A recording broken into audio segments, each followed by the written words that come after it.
Puss in Boots vs. Puss in Boots the Last Witch. Warning to those who haven't seen the sequel, there will be spoilers. Round 1 main plot. In the first Puss in Boots, Puss teams up with an old rival but brother forever Humpty Dumpty and Kitty Softpaws to find the legendary golden goose to clear his name. This plot is nice and adventurous, with a few twists I guess. And in Puss in Boots 2, Puss has burned through 8 of his lives and has to find the witch's star to restore them. The only problem though is that he's not the only one after it, and like I mentioned, he's on his last life. Both these plots are nice, but I prefer this one. So the winner is Puss in Boots the Last Witch. Round 2 characters. In the first film you got characters like the foster mother to Puss, Imelda. She was the one who gave Puss his gear, specifically the boots, and Puss would try to make his mama proud. You got the love interest to Puss, Kitty Softpaws. The name suits her for a sad reason, because back when she had a family they declawed her. She's not sure why they did it. And finally you got the orange tabby outlaw hero himself, Puss in Boots, who had to go through being tricked into a criminal, going on the run and betrayals. These characters are nice. And in the sequel you got the two same felines but with stronger development. Mama Luna, who is one of those crazy cat ladies, and could tell that she also had a dog in the house. And finally, speaking of dogs, my favourite character from the sequel, Burrito. Like Kitty, this guy had a bit of a tragic backstory. Unlike Kitty though, he still sees the good and trust in everyone. He wants to be a therapy dog, but would you want to rub his belly? Because of this dog, I would have to go for the sequel. So the winner for this round is The Last Witch.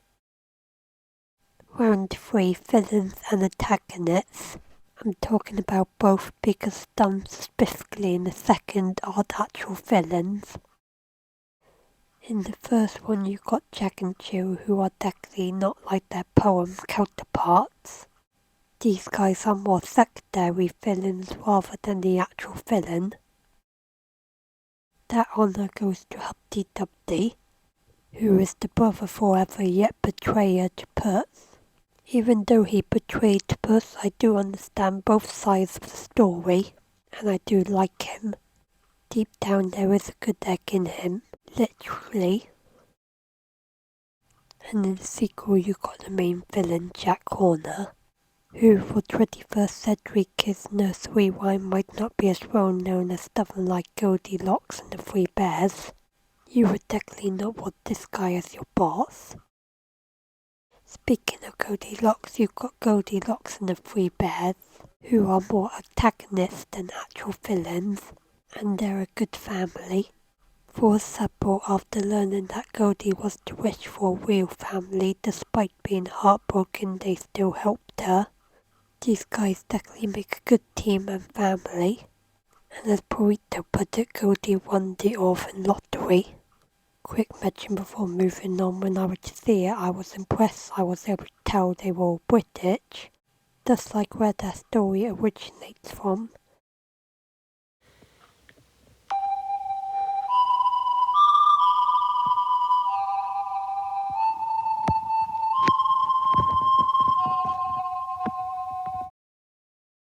And finally you got Death from Straight Up. Both the characters and public definitely see him as a feared antagonist. Like Goldie, he's not an actual villain, just doing his job. Like I mentioned, he is a bit creepy though. I like Humpty Dumpty in the first one, but the sequel villains and antagonists are quite interesting, plus memorable. So as you guessed, the winner for this round is The Last Witch. Round 4 references. This Puss in Boots is a kind of fairy tale character the film references other fairy tales. In the first one it being Jack and the Beanstalk, except there's no child, there's a very angry mother, and Jack's an old man locked in a prison. In the sequel, however, they reference quite a few fairy tales, and if anyone knows their fairy tales well, wonder if anyone can tell what that Eat Me cookie and that Drink Me bottle's from. Along with fairy tales, they also reference something connected to the film. Since during the end they go and see some friends from far, far away. I'm guessing with all these references from the sequel and how my score's been going, you can already tell which one won.